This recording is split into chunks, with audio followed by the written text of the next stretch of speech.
e eu vou iniciar a apresentação do grupo 2, que ficou responsável pelo tema 2 do trabalho.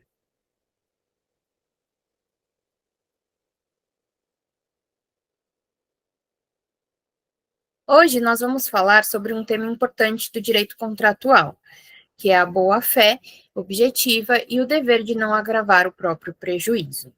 Para ilustrar esse tema, analisamos um caso concreto, um contrato de empreitada de mão de obra, chamado também de contrato lavor.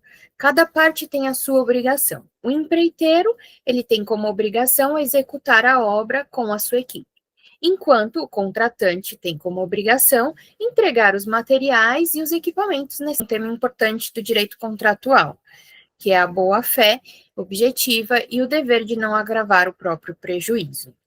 Para ilustrar esse tema, analisamos um caso concreto, um contrato de empreitada de mão de obra, chamado também de contrato lavor. Cada parte tem a sua obrigação. O empreiteiro, ele tem como obrigação executar a obra com a sua equipe, enquanto o contratante tem como obrigação entregar os materiais e os equipamentos necessários para a execução dessa obra. No caso estudado, o empreiteiro ele teve dificuldades financeiras e não pôde seguir com o combinado entre as partes e comunicou ao contratante que não conseguiria continuar com a obra. Mesmo recebendo o comunicado, tendo ciência da paralisação por parte do empreiteiro, o contratante continuou comprando materiais e mantendo o aluguel dos equipamentos no seu canteiro de obras, o que acabou gerando mais despesas para ele.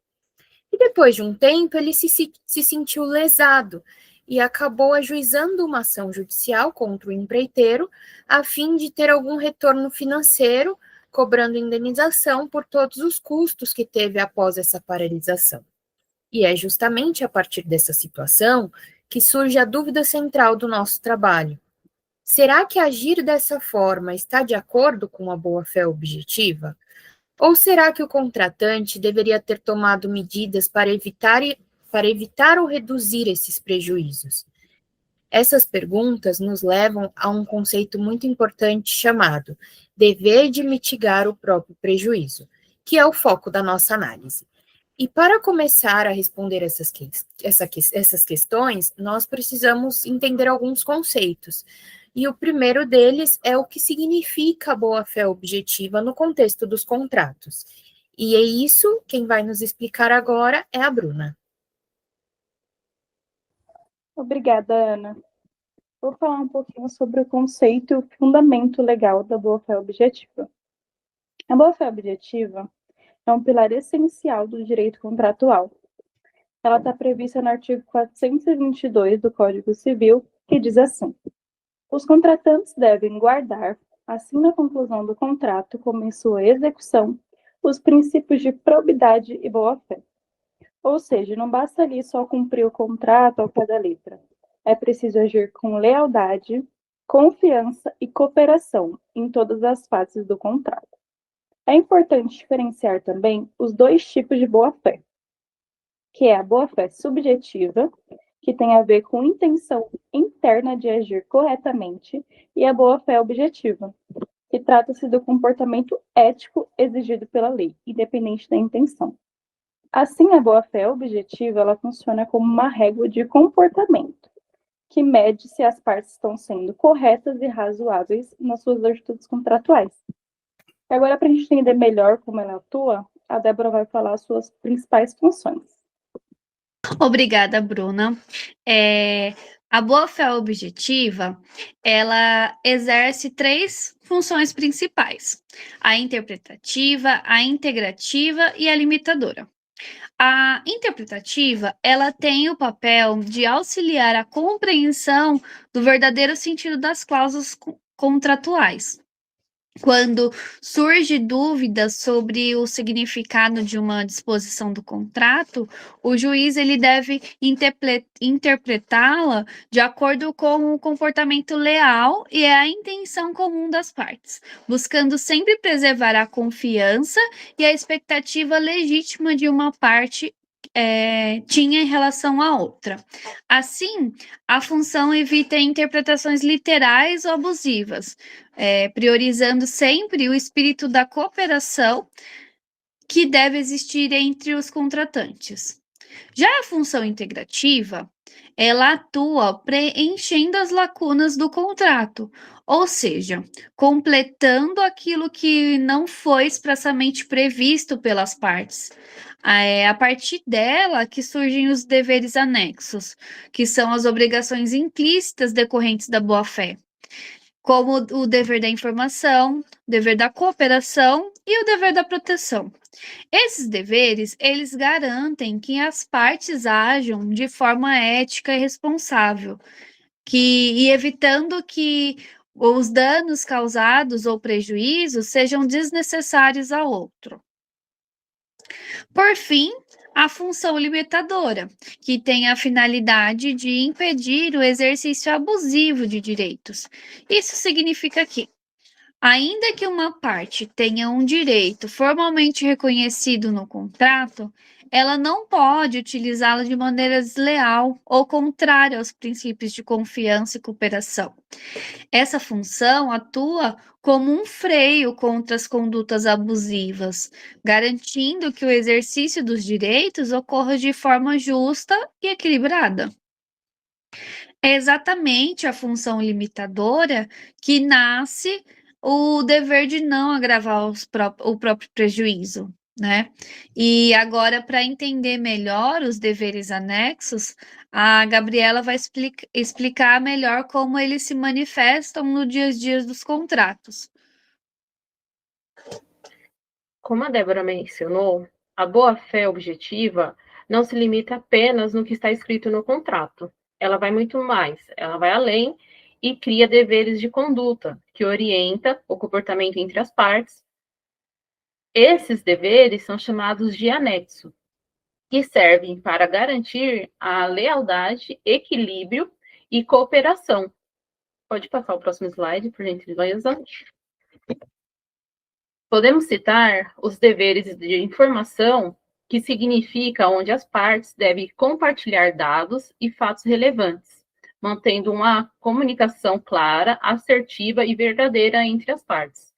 Já o dever de cooperação, ela exige que as partes atuem juntos para alcançar um único objetivo, que é a honestidade, transparência e boa vontade.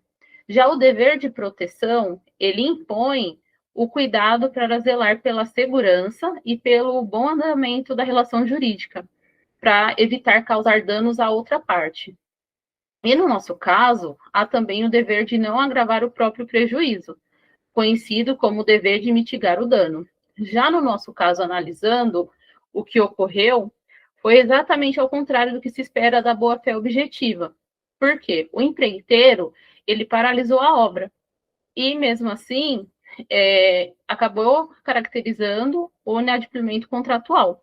Já o contratante, ele sabia da paralisação e ele continuou comprando materiais e pagando aluguel de equipamento, o que acabou aumentando as suas próprias despesas e perdas. Essa conduta, ela fere a boa-fé objetiva, pois demonstra a falta de prudência e desequilíbrio na relação entre as partes. Em outras palavras, o contratante deixou de mitigar o próprio prejuízo, agindo de forma contrária do que se espera a boa-fé objetiva. Esse entendimento conseguimos ver, inclusive, na jurisprudência, na qual a Larissa irá citar agora. Isso mesmo, Gabriela, exatamente isso. O entendimento dos tribunais brasileiros confirma que a boa-fé objetiva vai muito além da letra do contrato. Ela impõe um dever de conduta ativa e leal entre as partes. Um ótimo exemplo é a decisão do Tribunal de Justiça de São Paulo, o julgamento da apelação civil, relatada pelo desembargador Pedro Baccarati. Um resumo simplificado deste acórdão é que ele trata de uma ação em que a autora buscou obrigar a empresa responsável pelo transporte marítimo internacional a receber de volta um container vazio e a indenizar pelos prejuízos causados pela recusa injustificada dessa devolução. A empresa Ré recusou receber o container, alegando devolução expirada em um sistema, o que fez com que os equipamentos permanecessem parados em um terminal privado, gerando custos adicionais à autora. Além disso, a Ré condicionou a devolução ao pagamento pela demora da estadia. Apesar de não haver um contrato que vinculasse as duas obrigações, o tribunal entendeu que a empresa agiu em desacordo com a boa-fé objetiva, conforme trata no artigo 422 do nosso Código Civil, pois criou obstáculos injustificados ao cumprimento da obrigação, impedindo o retorno do container. Aplicou-se também o princípio do dever de mitigar o próprio prejuízo, segundo o qual as partes devem adotar condutas razoáveis para evitar ou reduzir danos decorrentes de um inadimplemento. Ao recusar o recebimento do container, a Ré perpetuou a mora e aumentou os prejuízos, comportamento contrário a esse dever. O tribunal reconheceu que houve abusos de direitos por parte da Ré e manteve a sentença que condenou a receber o container e indenizar a autora com majoração dos honorários advocatícios.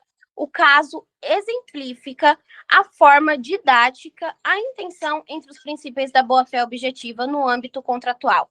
A boa-fé objetiva impõe às partes em dever da cooperação e lealdade, exigindo comportamentos pautados na confiança e na prevenção de prejuízos indevidos.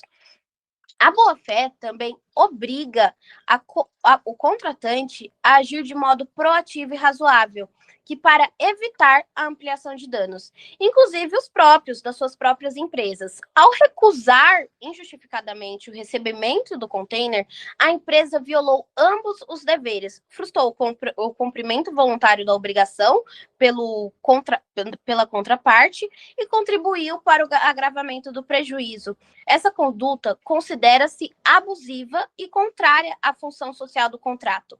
Assim, o acórdão afirma que a boa-fé não se limita à celebração do negócio, mas orienta toda a execução contratual, impondo às partes a adoção de comportamento éticos e colaborativo, que preservam o equilíbrio e a confiança.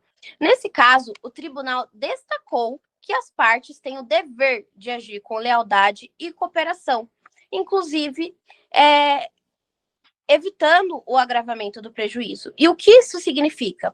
Que a boa-fé objetiva não protege quem contribui com o próprio dano, assim como fala no nosso caso de empreitada que a Gabi citou anteriormente. E no momento eu vou passar a fala para a Luísa. Então, obrigada, Larissa. Conforme demonstramos nessa apresentação, a boa-fé objetiva não é só uma ideia teórica ou algo que fica no papel do contrato. Ela tem um papel muito prático, que é orientar o comportamento das partes e equilibrar as responsabilidades quando algo não está dando certo ali na relação contratual. Tá? Então, no caso que estudamos, o empreiteiro, ele descumpriu o contrato, ele paralisou a obra. Mas o contratante, mesmo sabendo dessa situação, continuou comprando materiais e pagando o aluguel dos equipamentos. Isso acabou aumentando ainda mais os próprios prejuízos, tá? Então, quando ele entrou na justiça pedindo a indenização total, entendemos que havia a responsabilidade dele também, porque ele não tentou evitar o próprio prejuízo. Então, a gente também tem que considerar que o dever de não agravar o próprio prejuízo, ele nasce da boa-fé objetiva. Esse dever, ele mostra que cada parte tem que agir com cuidado, equilíbrio e razoabilidade, principalmente quando o problema ele já está acontecendo.